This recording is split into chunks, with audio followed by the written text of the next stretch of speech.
महोदय, ये सरकार किसी और का रिकॉर्ड बनाए ना बनाए, लेकिन पेपर लीक का रिकॉर्ड जरूर ये सरकार बनाएगी। नहीं, मंत्री जी को रिस्पांस देना चाहिए। मंत्री जी ने सुप्रीम कोर्ट की बात करी, प्रधानमंत्री की बात करी, मगर मंत्री जी को शायद ये बातें समझ नहीं आ रही हैं और वो ये नहीं बता पा रहे हैं कि वो इसके बारे में क्या कर रहे हैं। आप सवाल का जवाब नहीं दिया।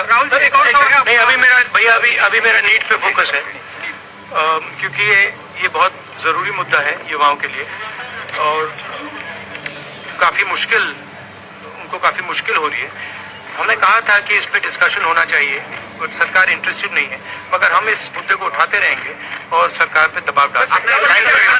दोस्तों नमस्कार, आज हम बात करने जा रहे हैं बिहार को किस तरह से पिछले 1.5 दशकों से नीतीश कुमार द्वारा विशेष राज्य के दर्जा की मांगे और साथ में नीट पेपर को लेकर के किस तरह से संसद भवन में अखिलेश यादव ने मुद्दा फिर से उठाया, नेता प्रतिपक्ष राहुल गांधी ने उठाया। इन सभी बातों पे हम आज डिस्कस करेंगे कि जब बिहार को विशेष राज्य की दर्जा मांगे चल रही है पिछले 1.5 दशकों से, तो कल प्रधानमंत्री नरेंद्र मोदी जी के जो मंत्री हैं किस तरह से संसद भवन में बयान दिया बिहार को विशेष राज्य का दर्जा नहीं दिया सकता, कल वो खारिज हो गया। तो क्या अब नीतीश कुमार जो है अगला कदम उठाने के लिए क्या वो तैयार है? जिस तरह से अभी कुछ ही सप्ताह पहले लालू यादव ने ये बयान दिया था कि अगस्त के महीने में एनडीए सरकार गिरने जा रही है, तो क्या वो बात सच होने जा रहा है? क्या अब नीतीश कुमार एनडीए को छोड़ने जा रहे हैं? क्या ये सच होने जा रहा है? क्योंकि लालू प्रसाद यादव कोई ऐसे बयान देते नहीं है। यदि अंदर खाने में कुछ ऐसे बातें चल नहीं रही होती तो फिर लालू प्रसाद यादव इस तरह से कभी बयान देते नहीं। और अभी जिस तरह से खबरें आई कि नीतीश कुमार को जो है कि मांगे पिछले 15 सालों से यानी 1.5 दशकों से ये चल रही है कि बिहार को विशेष राज्य का दर्जा दिया जाए, और मोदी सरकार जो है वो इस बार खारिज ही कर दी कि बिहार को विशेष राज्य का दर्जा किसी भी तौर पे नहीं दिया सकता। तो नीतीश कुमार अगला कदम कौन उठाने जा रहे हैं?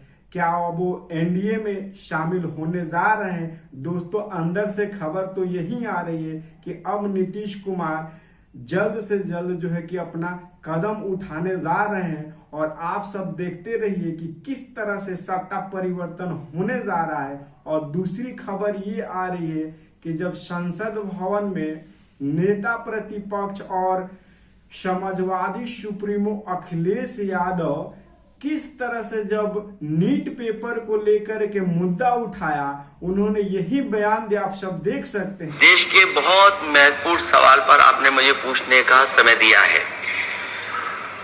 अध्यक्ष महोदय, ये सरकार किसी और का रिकॉर्ड बनाए ना बनाए, लेकिन पेपर लीक का रिकॉर्ड जरूर ये सरकार बनाएगी।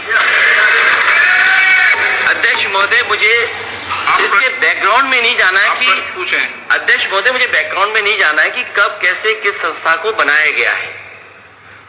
पूरे देश के छात्र इस पे आंदोलित थे।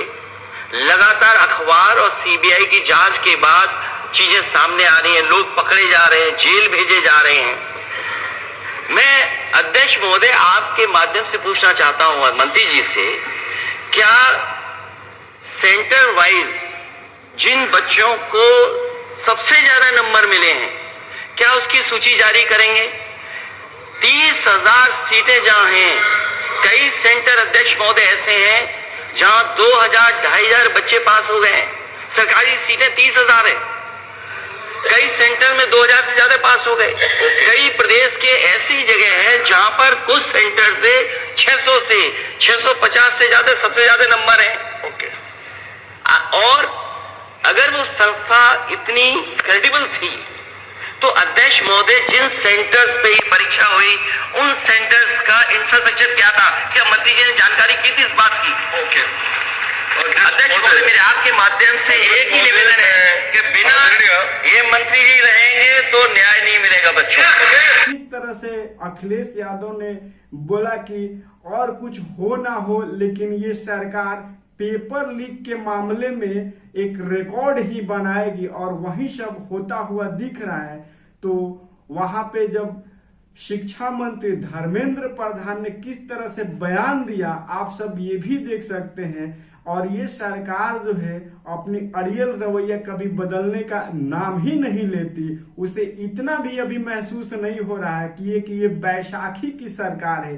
पिछले 10 सालों की तरह ये सरकार नहीं है कि जिस तरह से मनमर्जियां चाहे उस तरह से करे। और वहीं पे प्रधानमंत्री नरेंद्र मोदी जब अपने सवालों में घिरते गए तो किस तरह से उन्होंने बयान ये दिया कि हमें बोलने नहीं दिया जा रहा है, हमें अपनी बात रखने नहीं दिया जा रहा है। दोस्तों, ये वही प्रधानमंत्री हैं किस तरह से भाषण देते थे संसद भवन में कि सब पे अकेला एक भारी 56 इंच का सीना, इस तरह से भाषण देते थे क्योंकि उनके पास कोई नेता प्रतिपक्ष नहीं था। इतनी बड़ी जो है कि विपक्ष नहीं थी। आज एक विपक्ष इतनी बड़ी संख्या में और इस तरह से वो उनके पास जो है कि अपनी बात रख रही है, अपनी जो है के बाद एक क्वेश्चन कर रही है। मोदी जी और उनके मंत्री किस तरह से घबरा जा रहे हैं, यही मोदी जी है।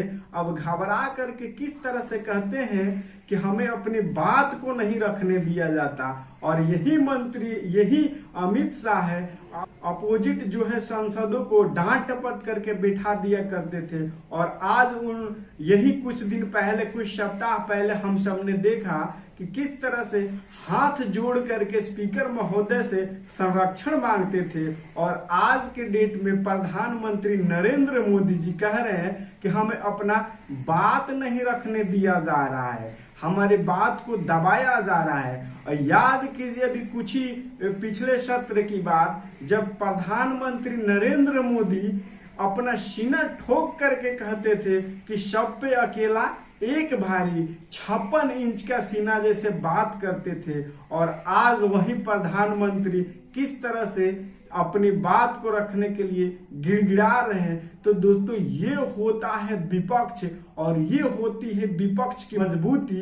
क्योंकि जब तक विपक्ष ना रहे तो जो सत्ता दल है अपना मनमर्जियां करती रहती है। हम सब ने ये देखा कि किस तरह से पूरे 10 साल तक जो प्रधानमंत्री नरेंद्र मोदी अपना सरकार चलाए, कहीं पे हम सब ने देखा कि नोटबंदी हो गई, फिर हम सब ने देखा कोविड के समय कितने लोग मारे गए और उसका कोई जवाबदेही नहीं था। कोई जो दिल्ली और बम्बे से लोग जो कि पैदल चल करके अपने घर तक गए, उन्हें कुछ मुहैया नहीं कराया गया, कितने लोग मारे गए। तो ये था पिछला जो 10 साल का रिकॉर्ड। आज वही है प्रधानमंत्री जब उनसे सवाल किया जा रहा है तो उनसे जवाब नहीं दिया जा रहा है। तो ये होता है दोस्तों विपक्ष। आप सब देख सकते हैं कि किस तरह से घबराए से ये है। तो दोस्तों, हम आप सब के पास जो भी अपडेट होगा हम लाते रहेंगे। यदि आप सब हमारे चैनल को सब्सक्राइब नहीं किए तो सब्सक्राइब कर लें, लाइक करें, शेयर करें, ट्विटर, फेसबुक और इंस्टाग्राम पे फॉलो करें। तब तक के लिए दोस्तों नमस्कार।